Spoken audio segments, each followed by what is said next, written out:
আসসালামু আলাইকুম। কেমন আছেন সবাই? আমি নতুন একটা ভিডিও নিয়ে চলে আসলাম। আমি মসলা কষায় নিচ্ছি, বোয়াল মাছ রান্না করব। মসলা কষায় নেওয়াটাই মেন জিনিস। যত মসলাটা কষানো হবে ভালো, ততই তরকারিটার টেস্ট হবে ভালো। দেখেন মাছটা তেল ছাড়ে দিছে। আমি মাছগুলো এখন দিয়ে দিলাম। এটা হচ্ছে বোয়াল মাছ। বোয়াল মাছ রান্না করব এখন আমি কফি দিয়ে। বোয়াল মাছ ছোট বড় সবারই পছন্দ, কেননা এই মাছের কাঁটা নাই, কাঁটা বাছতে হয় না। মাছের মাঝখানে যে কাঁটাটা ওই কাঁটাটাই। আর এটা খুবই নরম মাছ। আমার মাছ কষানো হয়ে গেছে। আমি সামান্য একটু পানি দিয়ে নাড়াচাড়া করব। অল্প একটু পানি দেব, বেশি পানি দেওয়া যাবে না। বেশি পানি দিলে দেখা যাবে যে কষানোটা হবে না, ভালোভাবে হবে না। আমি এর মধ্যে এখন কফি দিয়ে দেব। কফিটা একটু ভাপ দিয়ে নেওয়া হয়েছে। কফিটা দিয়ে আমি নাড়াচাড়া করে আমি একটু ঢেকে দেব 2 মিনিটের জন্য। যেহেতু কফিটা আধা সিদ্ধ হয়েই গেছে, আমি এখন একটু ঢেকে দিয়ে পরে আমি ঝোল দিয়ে দিব। 2 মিনিট পরে আমি আবার ফিরে আসছি। তাহলে দুটাই কষানো হয়ে গেল। এখন আমি ঝোল দিয়ে দিব। মাছ রান্না যে করতে জানে তার কাছে খুবই ইজি, যে করতে পারে না তার কাছে অনেক কষ্টকর। তা না হলে নাড়াচাড়ার উপরেই নির্ভর করে মাছ রান্না। এলোপাথারি যদি নাড়াচাড়া করে তাহলে মাছগুলো সব ভেঙে যাবে। তখন রান্নাটা কিন্তু ভালো হবে না। আর যদি ঠিকমতো রান্না করে তাহলে মাছ একটাও ভাঙবে না, রান্নাটাও কমপ্লিট হয়ে যাবে। আমার এখন একটু ঝোল দিয়ে জিরার গুঁড়া দিয়ে দিলাম। জিরার গুঁড়া দিয়ে আমি একটু নাড়াচাড়া করে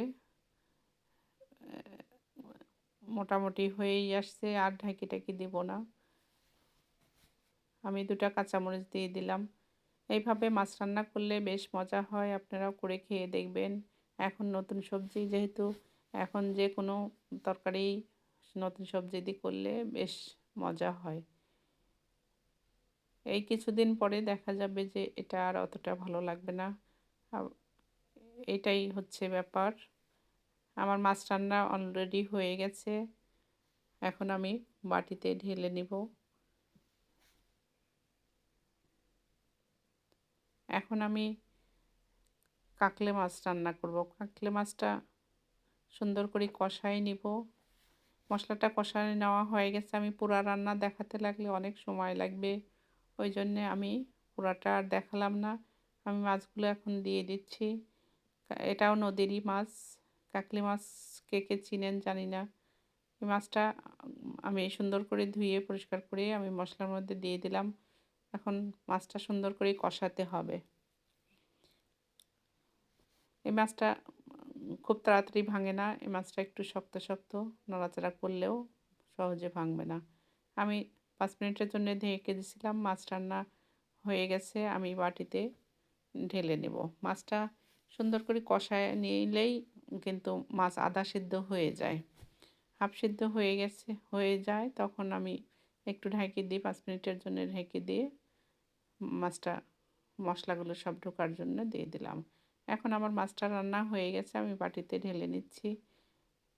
এই মাছগুলো এইভাবে কষায় রান্না করলে খুবই মজা হয়। আপনারাও করে খেয়ে দেখবেন। আমি এর মধ্যে ছিমও ভাজি করছি। এটা যেহেতু দুপুরের রান্না করতে লাগলে 1টা 2টা করতে করতে অনেকগুলোই হয়ে যায়। আমি সিম আলু দিয়ে ভাজি করছি।